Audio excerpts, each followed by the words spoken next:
డిఎస్సిలో ఏజెన్సీ ప్రాంత అభ్యర్థులకు అన్యాయం జరిగితే మాత్రం తీవ్రమైన ప్రతిఘటన ఉంటుంది. ఇది రాష్ట్ర ప్రభుత్వానికి సిపిఎం పార్టీగా తీవ్రంగా హెచ్చరిక జారీ చేస్తున్నాం.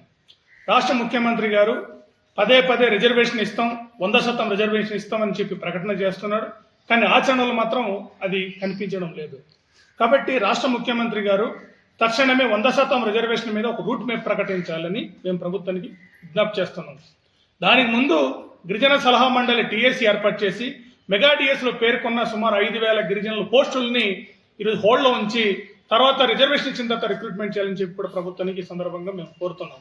కానీ ప్రభుత్వం ఈరోజు వీటి మీద ఒక స్పష్టమైన ప్రకటన చేయకుండా, ఒక ఎగ్జిక్యూటివ్ ఆర్డర్ కూడా ఇవ్వకుండా కాలయాపన చేయడం వల్ల ఆదివాసీ యువత తీవ్రమైన భయభ్రాంతులకు గురి అవుతున్న విషయాన్ని ప్రభుత్వం గుర్తించాలని చెప్పి, భవిష్యత్తులో జరిగే ఏ ఉద్యమం ఎటువంటి ఘటన జరిగినా అది ప్రభుత్వమే పూర్తి బాధ్యత వహించాలని చెప్పి కూడా ప్రభుత్వానికి మేము హెచ్చరిక జారీ చేస్తున్నాం.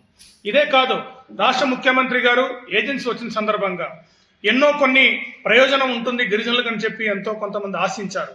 కోట్లాది మంది గిరిజనులు ఈ ప్రాంతంలో ఆ రకమైన ఆశతో ఉన్నారు. కానీ రాష్ట్ర ముఖ్యమంత్రి గారు వచ్చి గిరిజన ప్రాంత సమగ్రాభివృద్ధి మీద ఒక స్పష్టమైన ప్రకటన కానీ, ఒక స్పష్టమైన విధానం కానీ ప్రకటించకుండా ఈ రాష్ట్ర ప్రభుత్వం 21 ప్రైవేట్ కార్పొరేట్ కంపెనీలను ఏజెన్సీ ప్రాంతాన్ని అప్పగించిస్తూ అగ్రిమెంట్ చేసుకున్నట్టు ప్రభుత్వం ప్రకటన చేసింది.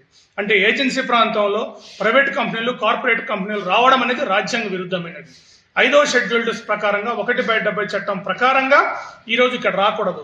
సుప్రీంకోర్టు జడ్జిమెంట్ కూడా చాలా స్పష్టంగా చెప్పింది. ప్రైవేట్ కంపెనీలు ఏజెన్సీ ప్రాంతంలో అనుమతి లేదని చెప్పి సుప్రీంకోర్టు జడ్జిమెంట్ కూడా చాలా స్పష్టంగా చెప్తుంది.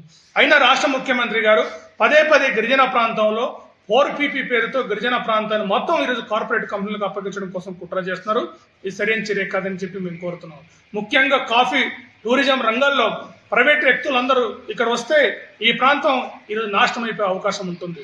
ఎందుకంటే ఈరోజు టూరిజం అనేది ఈ గిరిజన ప్రాంతంలో ఎంతో కొంత వ్యవహారం అనేది నడుస్తున్న అంశం. కానీ ఈరోజు హోమ్ స్టే పేరుతో 1000 హోమ్ స్టేలు గిరిజన ప్రాంతంలో ఏర్పాటు చేస్తామని ప్రభుత్వం చెప్తుంది. 1000 హోమ్ స్టేలు పెట్టడం అంటే గిరిజన గ్రామాల్లో ఏర్పాటు చేస్తారట. ఈ గిరిజన గ్రామాల్లో ఒక రకంగా చెప్పాలంటే వ్యభిచార గృహాలు నిర్వహణ చేస్తారు. అది కూడా ఓయో కంపెనీతో అగ్రిమెంట్ ప్రభుత్వం చేసుకున్నట్టు కూడా వచ్చింది. ఓయో కంపెనీ అంటే ఈరోజు ఎవరైతే మైనర్ మేజర్గా ఎవరైతే ఉన్నారో, మేజర్ యువకులు ఎవరైతే ఉన్నారో, యువకులు అక్కడ పెళ్లి కాకపోయినా వెళ్ళి అక్కడ గడిపేసి రావచ్చు అనే పద్ధతితో అగ్రిమెంట్తో ఈరోజు ఓయో సంస్థలు దేశవ్యాప్తంగా నడుస్తున్న పరిస్థితి. అటువంటి ఓయో సంస్థని తీసుకొచ్చి ఏజెన్సీ ప్రాంతంలో పరిచయం చేయడం అంటే ఇక్కడ వ్యభిచార గృహాలని ఏజెన్సీ ప్రాంతం నిర్వహించడం కోసం ప్రభుత్వం ప్లాన్ చేస్తుంది. ఈ ప్రాంతంలో ఎయిడ్స్ లాంటి వాటిని పరిచయం చేసేదానికి కూడా ప్రభుత్వం ఇటువంటి కుట్రపూరితంగా వ్యవహరిస్తుందని చెప్పి మేము భావిస్తున్నాం. అదే కాకుండా ఈరోజు కాఫీ గిరిజనులు ఒక కృషితో ఈరోజు కాఫీని అంతర్జాతీయ స్థాయిలో ఈరోజు తీసుకొచ్చారు. ఆర్గానిక్ కాఫీ అంటే అరకు కాఫీ అనే ఒక పేరు ప్రతిష్ట చాలా తీవ్రంగా ఉన్న పరిస్థితి. ఇటువంటి పరిస్థితుల్లో ఈ గిరిజనులు ఒక బ్రాండ్ని తీసుకొని టాటా కంపెనీకి అప్పచెప్పేసి ఇంటర్నేషనల్ మార్కెట్లో డిమాండ్ ఉపయోగించుకొని టాటా కంపెనీకి అప్పగించడం కోసం, మోసం చేయడం కోసం ఇటువంటి ప్రయత్నం చేస్తున్నారు. కాబట్టి ఆదివాసీ ప్రాంత సమగ్ర అభివృద్ధి మీద ప్రభుత్వం చిత్తశుద్ధి లేక ఈరోజు గిరిజన ప్రాంతాన్ని నాశనం చేయడం కోసం ఒక ప్రయత్నం చేస్తున్నారు. ఇది కాకుండా ఈరోజు హైడ్రో పవర్ ప్రాజెక్ట్ పేరుతో మొత్తం ఏజెన్సీ అంతా దారదత్తం చేశారు.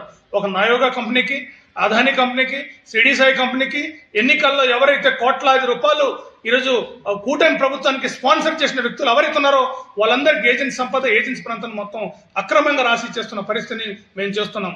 అయినా ప్రభుత్వం ఇటువంటి చర్యలు చేపడుతుంటే మేము చూస్తూ సిద్ధంగా లేము. ఇప్పటికే మేము హైడ్రో పవర్ ప్రాజెక్ట్ మీద పెద్ద ఎత్తున ఆందోళన చేపట్టాం.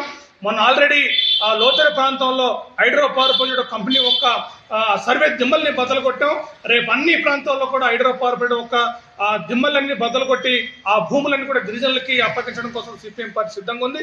ఇప్పటికైనా రాష్ట్ర ప్రభుత్వం స్పందించి గిరిజన ప్రాంతం సమగ్ర అభివృద్ధిలో రిజర్వేషన్, ఉద్యోగం, ఉపాధి, గిరిజన హక్కులు, చట్టాల పరిరక్షణపై ఒక స్పష్టమైన ఆలోచనతో వెళ్ళకపోతే చాలా తీవ్రమైన ప్రతిఘటన ఉంటుందని చెప్పి ప్రభుత్వానికి మేము హెచ్చరిక జారీ చేస్తాం. తెలుగులో న్యూస్ కి ఫాస్టెస్ట్ యాప్ ఇప్పుడు టోటల్లీ న్యూ అవతార్లో జస్ట్ 5 సెకండ్స్ లో కంప్లీట్ న్యూస్.